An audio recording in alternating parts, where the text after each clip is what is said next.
এটা হচ্ছে ইস্তাম্বুলের এক অন্যতম প্লেস টপকাপি প্যালেস, যেটা হচ্ছে সুলতান সুলেমানের প্রাসাদ হিসাবে। এখানে প্রবেশ করবো, দেখবো এখানকার সকল বিষয়গুলো জানাবো। সবাইকে শুভেচ্ছা জানাচ্ছি। আমি এখন আছি তুর্কির এক অন্যতম জায়গা, যেটি বিশ্বের সবাই জানে, সুলতান সুলেমানের যে রাজপ্রাসাদ, সেই রাজপ্রাসাদের আছি। সেই রাজপ্রাসাদের যে ফটকটি তার ঠিক সামনে। এরপর আমরা ভিতরে যাব, দেখব ভিতরের সব বিষয়বস্তুগুলো। রাজপ্রাসাদের গেটের এই সামনে দিকে সেটা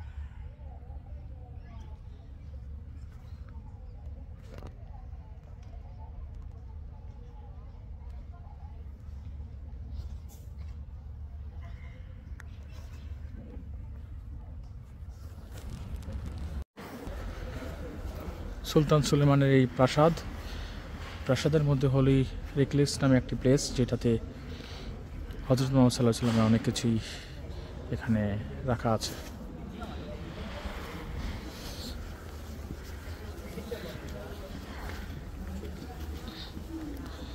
আগে যদিও এটি উন্মুক্ত ছিল না ভিডিও করার, সম্ভবত এখন এটিকে উন্মুক্ত করে দেওয়া হয়েছে। দেখব ভিতরে।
এটা হচ্ছে হযরত মুহাম্মদ সাল্লাল্লাহু আলাইহি ওয়াসাল্লামের পায়ের ছাপ, যেটি এখানে আসলে খুবই সুন্দরভাবে সংরক্ষণ করা আছে।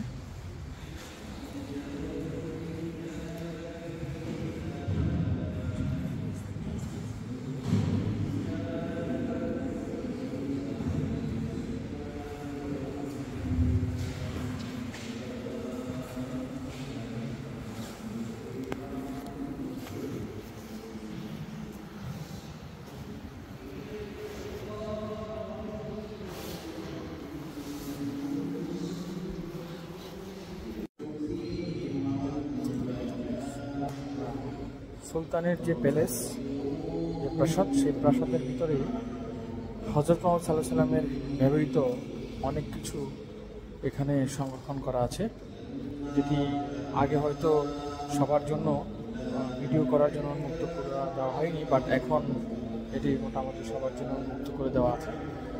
এই জিনিসগুলো হযরত মুহাম্মদ সাল্লাল্লাহু আলাইহি ওয়াসাল্লামের ব্যবহৃত জিনিস, যেটি এখানে খুব সুন্দরভাবে সংরক্ষণ করা আছে।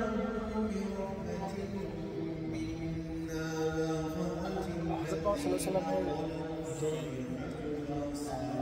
ব্যবহৃত জিনিস, তার মধ্যে এখানে স্যান্ডেল আছে, সেই স্যান্ডেল এখানে সংরক্ষণ করা আছে, দরবার সংরক্ষণ করা আছে।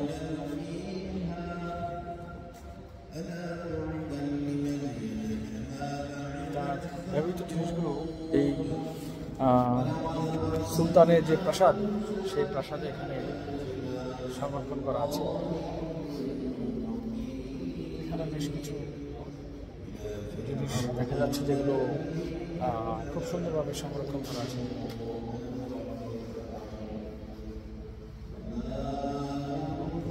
এগুলো হচ্ছে হযরত সাল্লাল্লাহু আলাইহি ওয়াসাল্লামের যে চিঠি, হযরত যাদেরকে চিঠিগুলো পাঠিয়েছেন প্রত্যেকেরই এখানে নাম সহ এখানে লেখা আছে।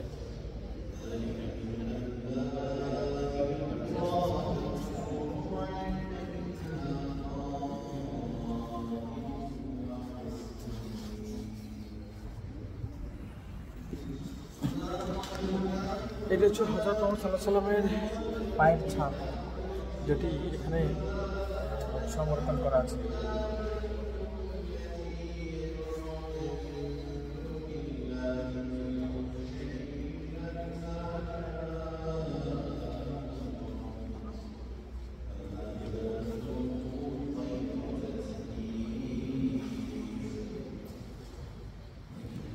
অত্যন্ত সুন্দর কারুকাজপূর্ণ এই প্রাসাদটির ভিতরে, যেটি এখনও ঠিক অক্ষত আছে, যেটি সুলতান সুলেমানের প্রাসাদ, দেখে মনে হয় এখন ঠিক নতুন করে করা হয়েছে।